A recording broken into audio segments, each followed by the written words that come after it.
Зараз вам покажу трьохкімнатну квартиру з новим ремонтом за 68 тисяч доларів.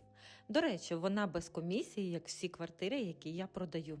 Ну а тепер про квартиру. Загальна площа 79 квадратних метрів. Новий ремонт, є необхідні меблі та техніка. Всі кімнати доволі просторі та світлі. Будинок цегляний, має 5 поверхів, а саме наша квартира знаходиться на 4-му поверсі. Дуже актуально на сьогодні це індивідуальне газове опалення, і тут воно є.